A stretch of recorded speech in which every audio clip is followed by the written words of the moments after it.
به نام خدا. در ادامه آموزش نرم افزار فتوشاپ، زمانی که شما میخواید یک کار گرافیکی طراحی بکنید، دو راه دارید. یکی این که از همون ابتدا خودتون نرم افزار فتوشاپ رو باز بکنید و شروع کنید به طراحی کردن، و راه دوم اینه که بیایید از فایل های لایه باز رایگان توی اینترنت استفاده کنید، یا حتی بعضی از این فایل ها که پولی هستن رو دانلود بکنید، یک بار هزینه‌شو رو پرداخت کنید و بارها توی پروژه‌هاتون ازشون کمک بگیرید.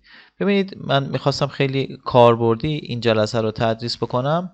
حتی از نحوه سرچ کردنم میخوام ویدیو و رکورد تهیه کنم که راحت‌تر کار رو یاد بگیرید. به عنوان مثال اینجا سرچ میکنید دانلود فایل لایه باز فتوشاپ. لایه باز، وقتی واژه لایه باز رو سرچ میکنید شما در واقع به فایل های دسترسی پیدا میکنید که به راحتی میتونید ادیت رو روشون انجام بدید.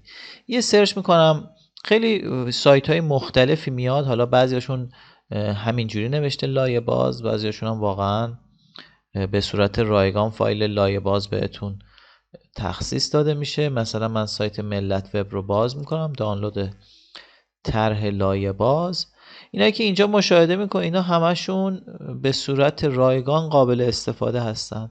شما هر کدوم از اینها رو دانلود بکنید میتونید به راحتی ازشون استفاده کنید. به عنوان مثلا حالا این گواهینامه مدرک قابل ویرایش با فتوشاپ رو میتونید دانلود رایگان رو بزنید، فایل رو دانلود کنید و بعد یه فایل زیپ بهتون تخصیص داده میشه. فایل زیپ رو بیایید توی فتوشاپ باز بکنید و بعد از اون ویرایش ها رو روی اون فایل انجام بدید.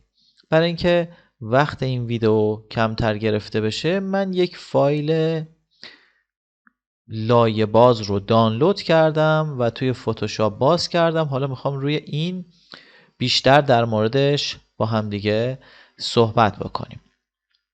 ببینید، نکته اولی که وجود داره اینه که وقتی یک فایل لایه باز رو توی فتوشاپ شما اوپن میکنید، به تک تک این المان هایی که اینجا نوشته شده میتونید دسترسی داشته باشید. من ابزار موو رو بزنم، رو هر کدوم کلیک کنم میتونم عنوانش رو تغییر بدم هر جوری که خودم میخوام و بعد به اون چیزی که میخوام برسم.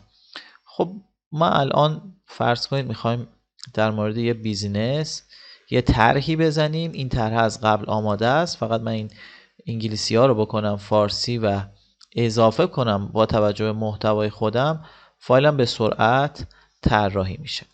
به عنوان مثال فرض کنید ما میخوایم در مورد یه بیزینس، مثلا شیرینی فروشی، یه شیرینی فروشی میخوایم یه کار گرافیکی براش تهیه بکنیم.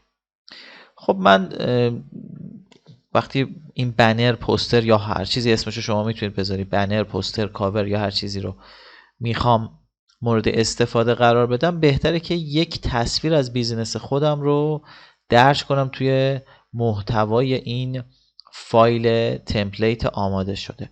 فقط قبلش حتما برای اینکه بتونم ویرایش ها رو به نحو احسن انجام بدم، بهترین کار اینه که به هر کدوم از این آبجکت ها دسترسی داشته باشم. دسترسی به هر کدوم از این آبجکت ها از طریق دسترسی به پالت لیر توی فتوشاپ انجام میشه که من با فشردن دکمه F7 میتونم پالت لیر رو باز کنم تو هر ورژنی از فتوشاپ. اینی که الان شما مشاهده میکنید همه محتویات مربوط به این پوستر رو برای من در قالب لایه های جداگانه نمایش میده که روی هر کدوم از این لایه ها من کلیک کنم.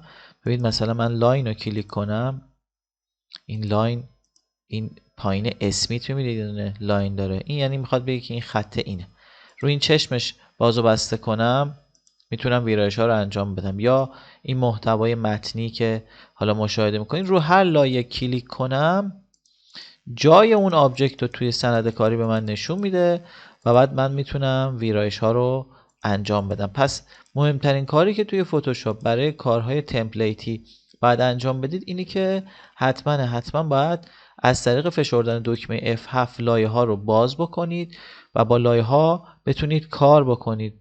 حالا هر کدوم که کلیک کنید از لایه ها محتواش رو نشون میده توی فایل مورد نظر، روی این چشمم یه بار بزنید، باز و بسته کنید، به صورت موقت محتوای اون لایه رو هیدن میکنه.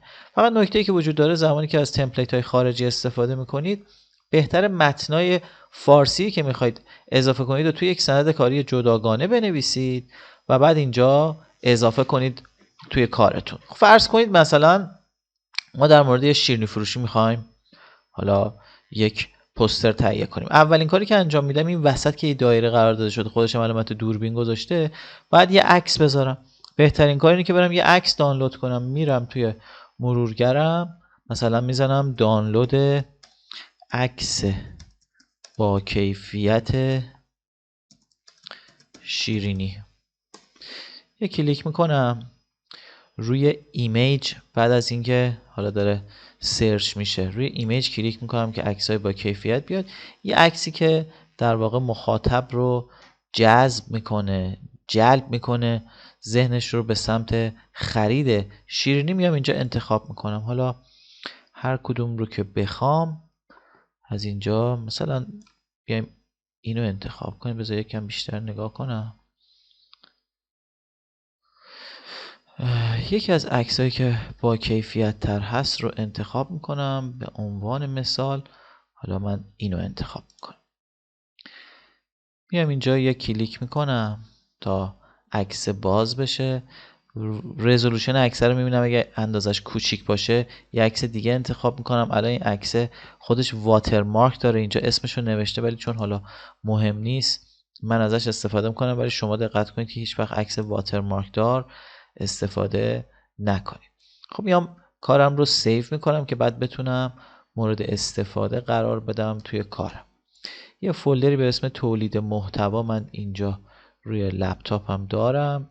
میام کارم رو تو همونجا ذخیره میکنم تو قسمت ویدیوها به عنوان مثلا عکس شیرینی.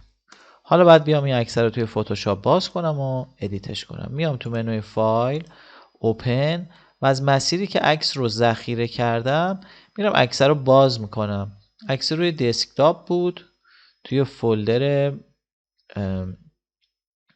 تولید محتوا که من فکر کنم ردش کردم. بله، اینجا تو قسمت ویدیوها عکس شیرینی.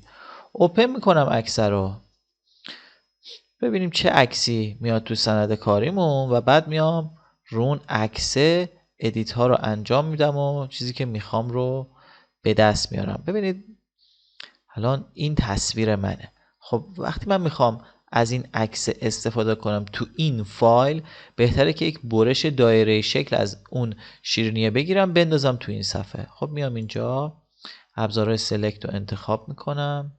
از ابزار سلکت این ابزار دوم که حالت دایره‌ای میاد سلکت میکنه رو انتخاب میکنم. یه تیکه رو میگیرم. موقع سلکت کردن شیفتم نگه دارم، عرض و ارتفاع به یک اندازه سلکت میشه.